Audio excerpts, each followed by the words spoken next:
Hello, and welcome to Echo This, empowering conversations of hope and opportunity. As in the past, we have here my co-hosts who are ready to tackle a very important conversation on the title, Mirror, Mirror on the Wall. Who am I if I can't have it all? And I'm introducing now my colleagues, and first we'll start with Lisa.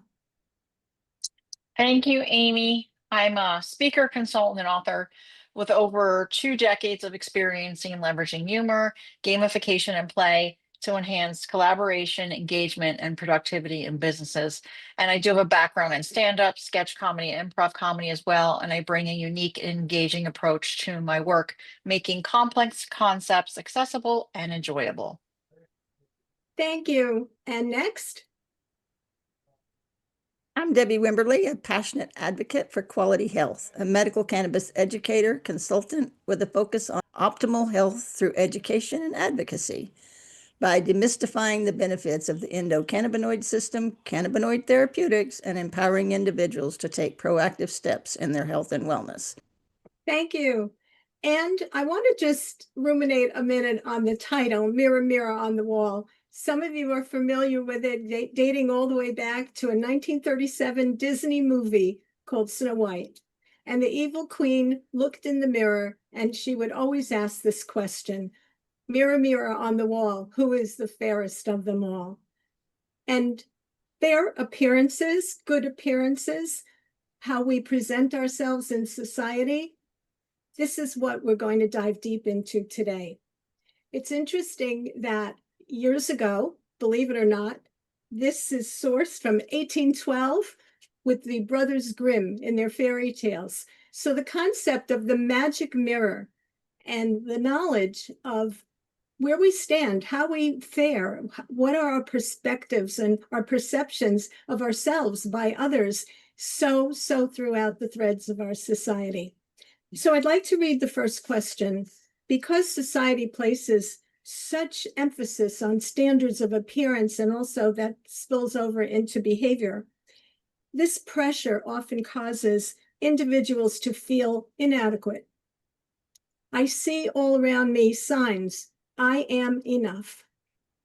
And I see jewelry, I am enough, with the I am in capital letters to be sure that we're certain that we have a sense of self and authenticity.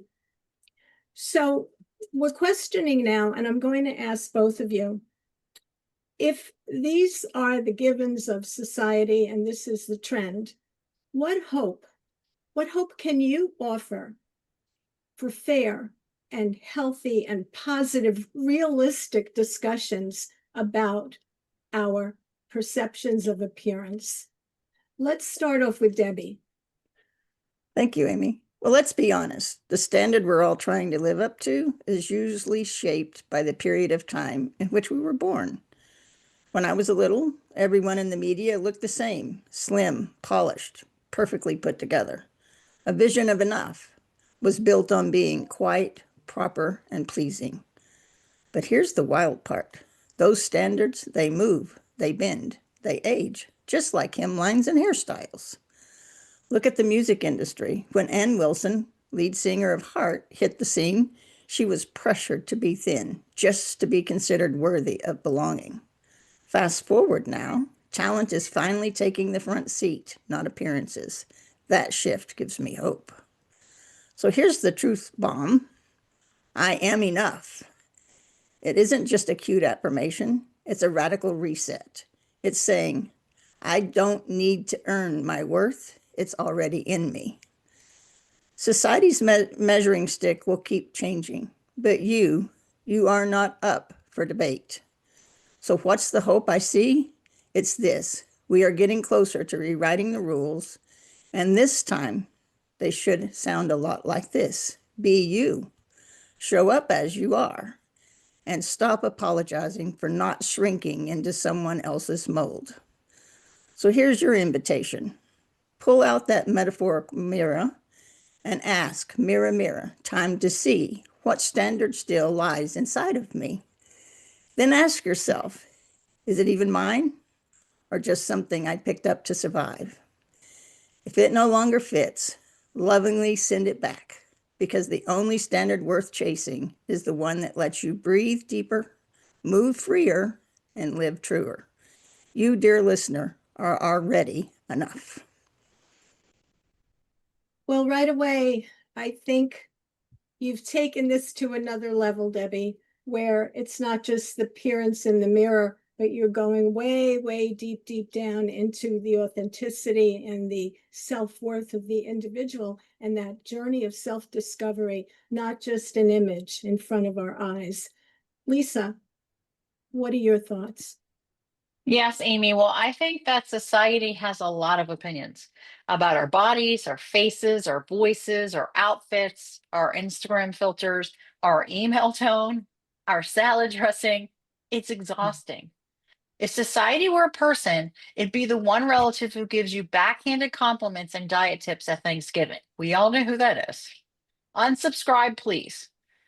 Here's the thing. The message we've absorbed over and over is that you're not enough unless you're constantly improving, contouring, optimizing, exfoliating, and preferably doing it all while smiling politely and answering emails with 0 typos. That's not a life. That's a full-time performance with no intermission. The mantra, I am enough, isn't about giving up. It's about opting out of the circus. It says, I can show up as myself without needing to Photoshop my personality or my thighs or my resume. If we want fairer, healthier, more real conversations, we've got to start by calling out the BS gently but firmly, like, love that for you, but I'll be over here wearing sweatpants and having a soul. Also celebrating what's real, not just what curated. Being the person in the room who doesn't pretend to have it all together. That's radical and honestly, way more fun. So the hope, people are tired of pretending. They're craving real. Every time someone says, this is me, unfiltered, undercaffeinated, still worthy, it cracks the mold. And we need more cracks. You are not too much. You are not enough. You are exactly the right amount of fabulous, weird, wild, brilliant, tired, hopeful, and magic. Also, if someone tries to sell you worthiness in a bottle, just walk away. What good advice is that? Yeah, cracking the mold. Cracking the mold, probably one of the hardest things that we all do in our lives, cracking the mold. I'm hung on that particular phrase. I want to just read a blanket statement that we all know, but I just want to give a framework to somebody just focusing now on this topic, and then we're all going to continue to dive deeper. Okay, so of course, yes, appearance matters in society, although to varying degrees and with varying interpretations, because those interpretations are ours. While not the sole determining factor, physical appearance can significantly influence how people are perceived, treated, and even how they experience opportunities in social, professional, and personal life, according to research and general observations. So what could be more true than the general observations that we see with our own eyes? And then we want to assure you that much of what we're talking about today is based on research. And to start these conversations, realistic conversations, we have to go back to the home. We have to go back to when we're getting dressed in the morning with mommy there. And if mommy is saying, oh boy, does this look horrible on me? Boy, I look fat in this. What message are we sending to our daughters? And how unconsciously might we say something like that? So if we start monitoring our own self-empathy and self-worth and appreciation for ourselves and don't be derogatory about it, we are going to make light years of progress in how at very early impressionable ages our children see themselves. That's a given. Body image in childhood has been shown to be perceived negative even in children as young as, guess, 6 years old. As young as 6 years old. So to create these positive attitudes, they could start with positive maternal relationships also. And those can, in time, with some control on how much time the big bad wolf, of course, social media, is going to be seen and monitored. That can all, parental behavior can all lessen the media impact. It can. It's important. So notice and call attention to the positive. Lisa was inferring this. What is beautiful about you? What is magnificent? And dwell on those issues. For example, you're watching TV and there's an awards program and there's a dance routine. How many times now do you sometimes see very heavy set dancers? I have. And my first response is, oh my goodness, look at her, how pretty and how, whoa, how bold. And then I catch myself and I say, so conditioned. Wow, this is great. This is wonderful. Look at their grace, their enthusiasm. And this is where, if we see something like this, we have to positively reinforce it with everybody around us and not make it something for a negative comment, but something for empowerment, strength, and joy in diversity. And that starts with our feelings towards our appearance. So we just, as in all of our sessions, our episodes, we just spoke about hope, the hope in realistic conversations and realistic attitudes. And now let's go into opportunity. What are the opportunities overcoming negative self-image? So my question is, this is perhaps a rite of passage for all of us. And it continues, I believe, in every single stage of our lives, from when we're a toddler, a preteen, and we want to look a certain way, till when we're aging and we want to thrive and age gracefully and look good. So I'd like everyone, please, to share a situation in which appearance in some way became a catalyst, and it was for a positive opportunity to learn and to grow. We'll start with Debbie again. Well, Amy, let's be real. Overcoming negative self-image isn't a one-time event. It's a quest. And sometimes it starts early, like you said. For me, it began in childhood, all because I was born a redhead. And let me tell you, growing up as a redhead wasn't exactly glamorous. I stood out in every school picture, every classroom, everywhere, and not in a way that felt empowering as a kid. I stood out as different, as I was a lone redhead. Other kids would tease me, saying things like, I'd rather be dead than red on the head. I still remember this little boy in first grade who pushed me down every day at recess on the blacktop reciting those words. I came home daily with skinned knees and a growing belief that something about me wasn't okay. I used to tell my mom, when I'm old enough, I'm going to dye my hair. And here's the twist. My mom was a redhead too, and she had her own image beliefs of being a redhead. She never allowed me to wear anything red, telling me redheads don't wear red. It doesn't work, it clashes. So my entire self-image started to form around this idea that my hair had made me too much or not enough. But something beautiful happened with time. By the time I was old enough to dye my hair, which would have been 18 in my family, I didn't want to dye it anymore. Somewhere along the way, I had learned to embrace my red. It became something I loved, something that made me my unique self. That transformation didn't come from changing myself. It came from accepting myself as I was.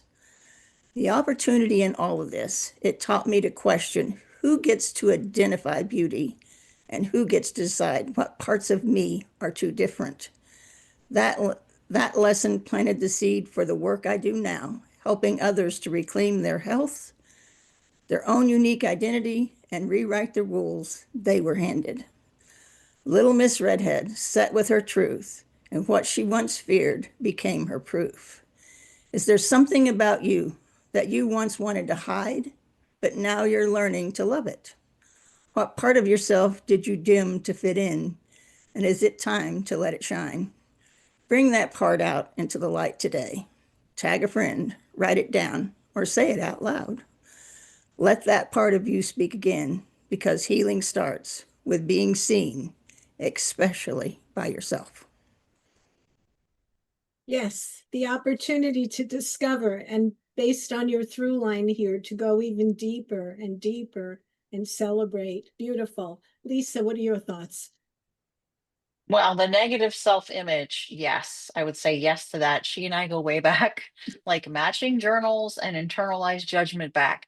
And just when you think you've outgrown her, bam, she shows up in a new outfit. Middle school was my too frizzy hair. College, well, my not enoughness in low-rise jeans. Adulthood, now she critiques my under eye circles and questions my leadership voice like she's running HR. Here's one moment that flipped the script for me, Amy. A few years ago, I was invited to speak on a panel. Big deal, big room, big confidence, until I saw a photo of myself from the event. Cue spiral. I looked tired. I asked, why that outfit? Is that my face when I'm speaking? Then a woman messaged me. She said, thank you for showing up looking like a real person. You reminded me I don't have to shrink or sparkle to belong. I can just show up and speak. Boom. That moment taught me that our so called flaws are often someone else's proof that they're not alone. That maybe the very thing I was judging was the exact thing someone else needed to see. And it's wild how the stuff that we think disqualifies us is usually what makes us human, relatable, and magnetic. So, yes, self image is a lifelong rite of passage, but every stage gives us a new chance to say, what if this isn't a flaw to fix, but a flag I get to fly? And P.S., that panel photo, still not my favorite, but now I keep it because it reminds me that confidence isn't about looking perfect. It's about being true, even when your face is doing something weird. Thank you for that, Lisa. Thank you so much. Um, it's so interesting that there's a thread here about bullying, one of the hottest topics in our whole society today, exacerbated even with social media.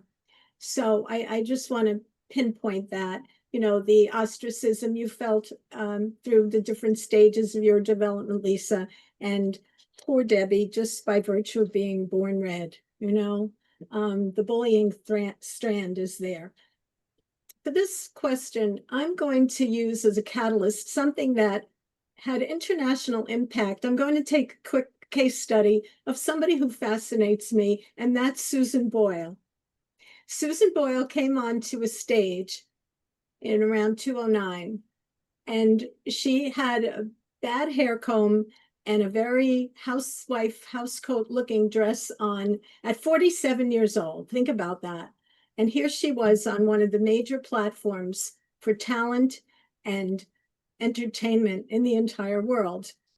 And here she was a case study about, I believe, some changes in our perceptions about what's mainstream and also about who we're going to judge or not judge about appearance, giving us all an opportunity to learn and to grow. So real quickly, I dived a little bit into her background, and she was from a little tiny Scottish town. Her mother had her when her mother was 47. And this woman who everybody thought looked so odd, and Simon Cowell's eyes were rolling when, what's this going to be like? And she had some supposed brain damage as a child through the birth. And much later on, after her success, she was diagnosed as having Asperger's. A reason and a cause to understand the appearance versus the perceptions or the comments or the negativity of other people on first exposure. By the way, we all know that her YouTube of her audition went viral, immediately went viral. And after she posted her first album, she was nominated for a Grammy Award alongside Lady Gaga and Katy Perry and Justin Bieber, and Lady Gaga won that year. So she was catapulted to amazing fame.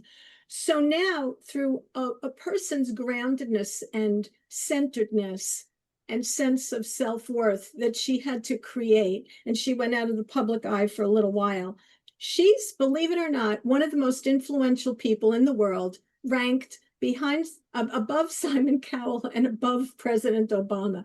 And it's incredible to think that she surpasses people in entertainment and politics because of her influence on people in a very positive way. So I wanted to highlight, we can unfairly label people, we could assume things about people, but through inner fortitude, we can conquer all of these perceptions about appearance. I was delighted to hear she was recently married and had an amazing wedding with all these celebrities. And it's just so empowering to me to think that now people are more aware of Asperger's and how people can overcome and succeed with that disability, that challenge. And I'm just in awe of her, and I hope to see a lot more of her throughout her career. She's about 64 years old now and still going strong. So yeah, let's go, and let's keep watching this rising meteor, Susan Boyle. And that brings us to our next question in this discussion. And that question is number 3. I'd like us all to recall an experience when you or someone else had a good laugh over a situation in which appearances were the focus of fun and celebration. And this is our laughter question. So we'll start with Lisa. Yes, absolutely. I would love to answer this. And I think about, I was performing in a virtual comedy show, and think about it, it was peak early Zoom era, back when no one had figured out camera angles, ring lights, or how to look human in 720p. And I was dressed to impress. Well, anyway, from the waist up, mascara on, a statement necklace, sparkly top, and sweatpants that had definitely seen some things. 5 minutes before showtime, I realized my background was not what I thought it was. Instead of my fake brick wall Zoom background that I created, I somehow clicked on a filter called Outer Space Pizza Party, which featured floating pepperoni slices orbiting my head like I was the queen of carbs. And I couldn't figure out how to turn it off. I couldn't figure out where my real background even went, so I just leaned into it. Then, mid set, my Wi Fi lagged, and for a solid 20 seconds, the audience saw nothing but my face frozen mid joke, mouth open, eyes half closed, like a very confused opera singer having a vision. And then, to top it off, my cat jumped into the frame, knocked over a mug, and left the scene like a diva who'd been heckled. So we all laughed harder than any perfect set I've ever done, because the appearances, my sparkly top, the pizza filter, the frozen face, it all became part of the celebration. The audience didn't need polished, they needed real. And real was hilarious, because that night reminded me that showing up, even glitchy and unfiltered, is way more powerful and funnier than showing up perfect. Also, never trust a virtual background or a cat during a punchline, Amy. Wow. Well, that was certainly an interesting episode in your life for sure. Um, it's it's funny, not to make a pun, but I found this a little difficult, this question to think about with appearance. And the first thing I came up with was Halloween, believe it or not. Halloween, a time when everybody plays with the concept of appearance. And I thought, you see, I was from the era where we were not allowed to dress up at school for Halloween, except I guess when we were taught very small. But now high schools allow the students to come in costume. And I think it's a much, much bigger business enterprise and focus of our traditions that Halloween has become. So looking into the costume aspect of it, I was thinking that many people try to take on an appearance that maybe they don't usually have, and they want to try it on. You know, maybe it's a power person, or maybe it's a character that's a very sweet character from the Disney spectrum or something like that. And I was thinking it's something I'd like to dive a little deeper into at some time, about what we do when we experiment with different personas. And I know that it produces a lot of laughter when we see what characters people want to project on Halloween. I find that very interesting. I came across by just accident today a clip of Lucy. I love Lucy. And she was in a ballerina outfit and she was leading a tap dance in front of Ricky and Ethel and Fred, all behind her. And the appearance of going a little odd in this bizarre little tutu was so hysterical. And the way they were following her in step, it was so ridiculously funny that I started to think body language has a lot to do with how our appearance is perceived, whether we look like we're timid and we're bait for a bully, or if we look like we're confident and we're willing to laugh at ourselves. Our appearance, I think, in generating laughter can really protect us in many ways. And I bet right now you're thinking of the Lucille Ball, the chocolate, eating the chocolate on the conveyor belt, or other classic scenes. You could go back to Charlie Chaplin in The Little Tramp, all the way back to silent films, and you could go right to the myriad of comedians today who also take on a kind of little odd persona, and that's part of their brand. And that's what makes them even more unique, and that's what generates more laughter. So just a few ideas, and I hope that we can all, find the joy in physical laughter, and when things sometimes look a little off, we appreciate them more, and we can just have fun with it without judgment. And I really would like to see that more in our society. Sometimes laughter doesn't come in the moment. This will not surprise any you or Lisa, the one, because I talk about this often with laughter. It shows up later. Once the sting is softened, pressure to be perfect finally cracks. I was 6 years old, dolled up in a pretty white dress, shiny shoes, white stockings, the whole 9 yards. Why? Because I had just been crowned Little Miss Redhead of 1963 by a famous hair color company. Yep, me. The same little girl who was teased for her red hair on the playground was suddenly being admired by a room full of adults for the exact same thing. I was asking, why would anyone choose to be a redhead? There I was, nervous as I could be, but feeling pretty special until the potato incident. We're sitting at one of those long banquet tables, and I go to stab that little round potato on my plate. That potato had other plans. It rolls right off, plop, onto the floor and under the table. Naturally, I was sliding off my chair to crawl under the table to grab it. Because, hello, if you do drop something, you pick it up, right? Well, my mom, she froze, and then she whispered with horror, "Get back up here. What are people going to think?" And I said, with the logic of the little 6-year-old, "They're going to think I dropped my potato." My mom wasn't having it. That phrase, "what will people think," took over the rest of that evening. I sat there stiff as a board, more concerned about the floor potato shame than my big, beautiful red hair moment. Like I'd broken an unspoken rule. Joy of being celebrated vanished under the weight of keeping up appearances. Now, decades later, looking back, I crack up. Why? Because it's so human, so silly, and so rooted in the pressure to appear perfect. Looking back, it is hilarious and very healing, because what I really needed wasn't correction. It was permission to just be a kid with a runaway potato. And honestly, isn't that kind of like Humpty Dumpty? He had a great fall, and everyone focused on putting him back together. But maybe he didn't need to be perfect again. Maybe he just needed to show up, eggshells and all. So here's the laughter, the joy of realizing you can drop the potato, you can pick it up or not. Either way, the world will keep spinning. Humpty Dumpty had a great fall, but guess what? He showed up, eggshell and all.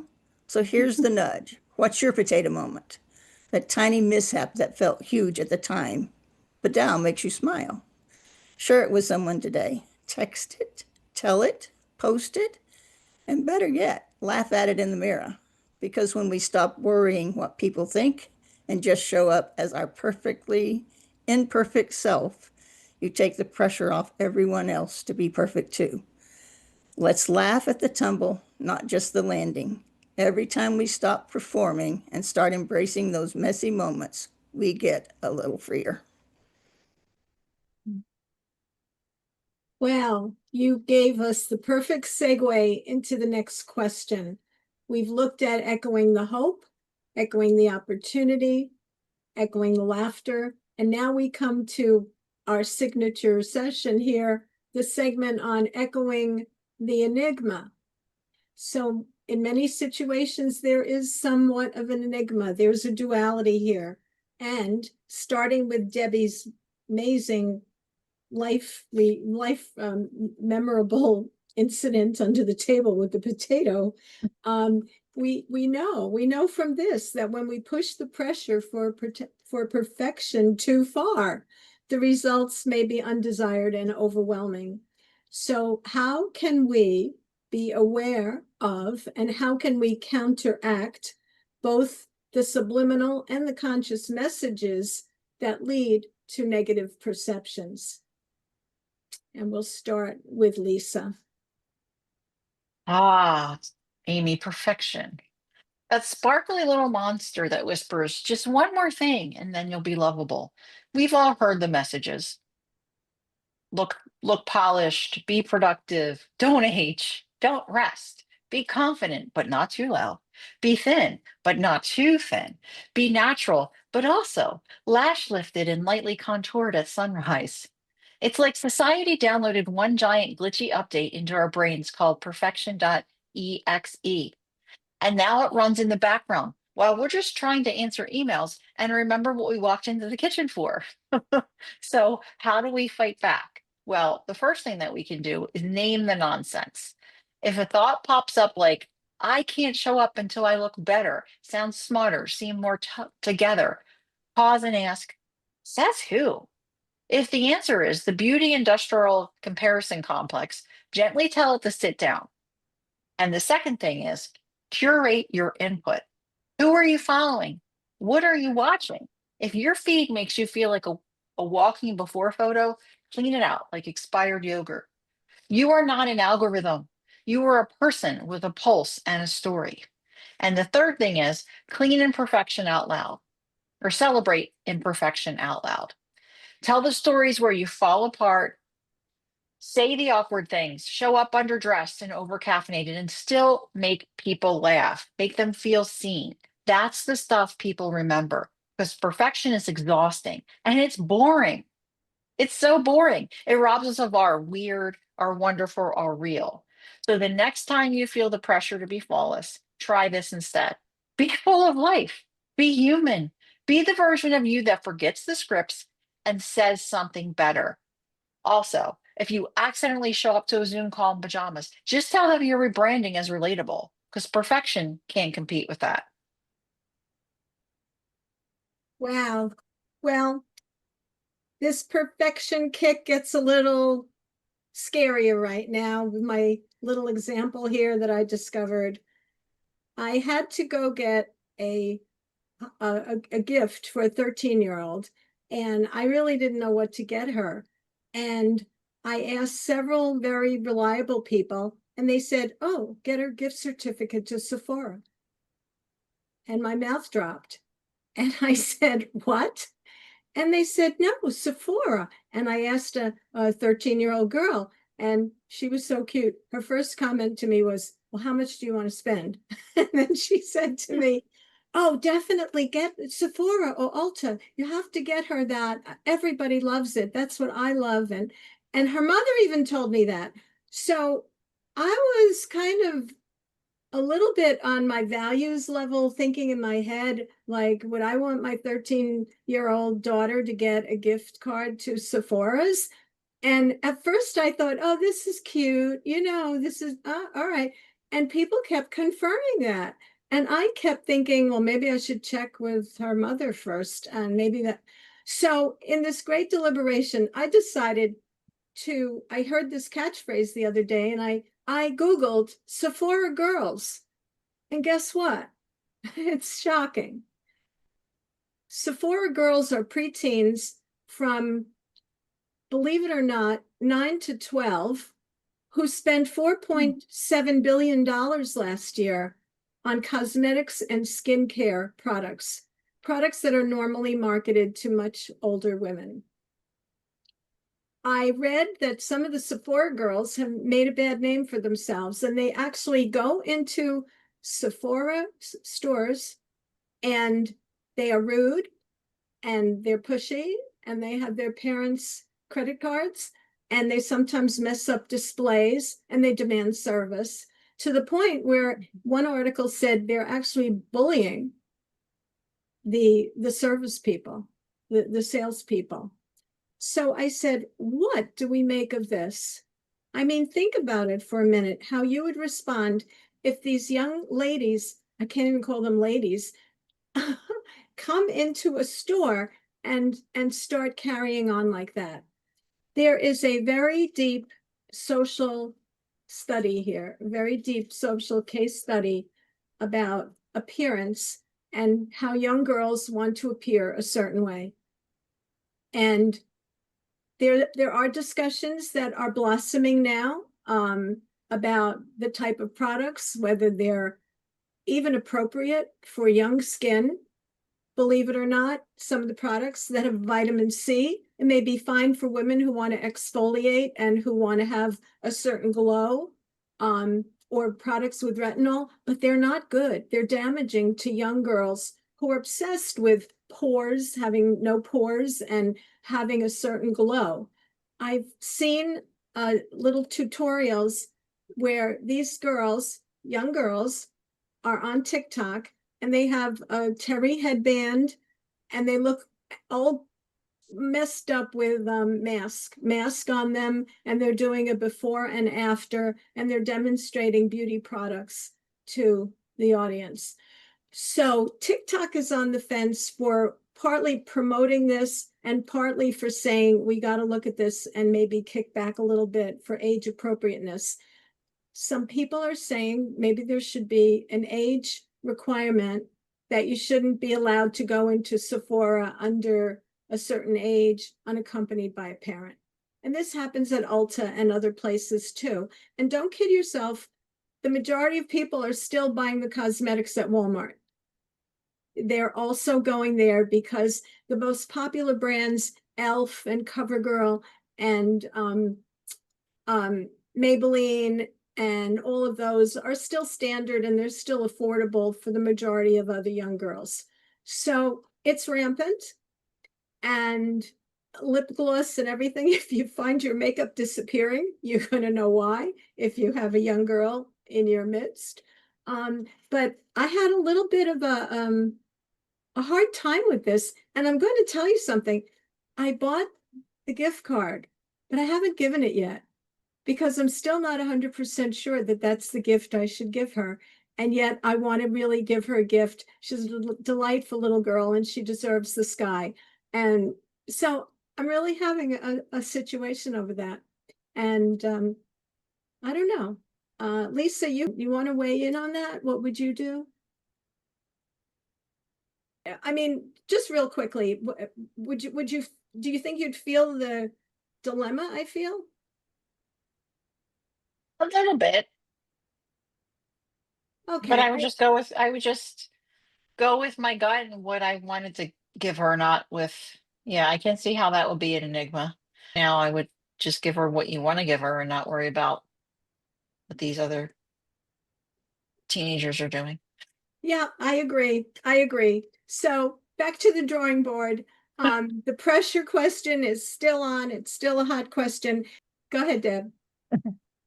Well, first, let me preface this with if you've ever walked into an antique shop and looked in old antique mirrors, the vision you get back may not be the same one in each one, because sometimes the mirror lies, and sometimes it just reflects what the world taught us to believe. perfection. It's just a sneaky little thing. It starts off sounding like motivation, just be better, look better, try harder. But before you know it, it becomes the loudest voice in the room, and it's never satisfied.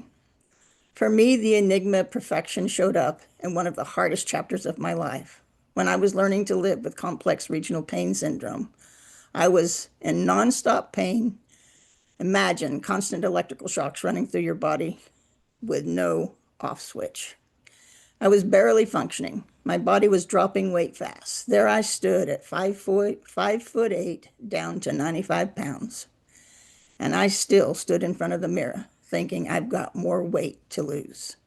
That's the enigma right there. It wasn't until my therapist looked at me and asked, "Debbie, when will you ever think you're skinny enough?" That's when it hit me, stopped me cold. The truth, what I saw in the mirror was completely different from what everyone else saw. That disconnect, that inner conflict, it's real enigma. And I know I'm not alone in that, because what I saw in that mirror was so far from what everyone else was seeing. They saw someone sick, struggling, fading away. But I only saw not enough, not thin enough, not okay. It's like Goldilocks, wandering through a world of too much, not enough, and always searching for just right. But you know what? Here's the twist. No one ever gave Goldilocks a chance to define what just right meant for her. That's when I learned that perfection isn't just being loud. It can also be distorted. The kind of thinking, it's not reality. And whether it's caused by pain, illness, trauma, or pressure, it lies to us. So how do we counteract that? Notice the messages, the ones in your head and in your conversations. Are they helping you grow or just making you shrink? Ask questions instead of, am I enough yet? Ask, is this true? Is this kind? Is this mine? Talk to someone safe, because sometimes it takes another person's eyes to help you see yourself clearly again. Goldilocks tried everything, but never asked what she really needed. So here's your moment. Stand in front of your mirror, not to judge, but to ask. What part of me have I been measuring by somebody else's ruler? If it doesn't serve your health, your truth, or your joy, release it. Choose to write your version of just right.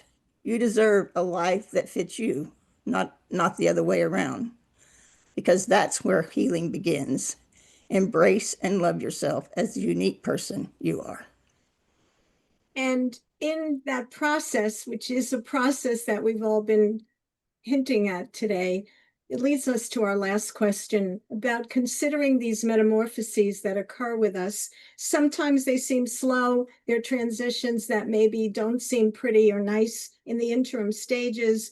And while these processes of becoming may seem discouraging, negative sometimes, or slow in having a solution, how can we create favorable outcomes in this whole arena of appearances? And we'll start with Debbie. Thanks, Amy. When we talk about transformation, it's easy to focus on the final stage, the polished version, the butterfly, the big win. But the truth, transformation is messy. It's awkward. It's uncomfortable. It's often slow and rarely Instagram ready. Of course, I've got to go with the butterfly because it's my symbol of healing. I remember doing a photo shoot at Butterfly Wonderland. When I first walked in, it was not magical right away. It's kind of weird. There are rows of larvae and cocoons just hanging there. It's not cute. It's the in-between. And yet that's exactly where the magic is happening. Just beyond the glass cases was the garden, bursting with every shape, size, and color of butterfly. Some tiny, some massive, all completely unique. And in that garden, one butterfly landed on my chest. Its wings started to flap and flutter in rhythm with my heartbeat. That moment changed me. It reminded me that growth isn't about speed, it's about presence. And sometimes you don't need to rush into becoming. just need to be there in the stage you're in. So how do we maintain healthy perceptions when we're not yet where we want to be? We remember that every phrase, even the sticky, silent, and ugly ones, are part of becoming. We give ourselves permission to grow without pressure to perform. And we anchor into gratitude for how far we've come, even if we're not there yet.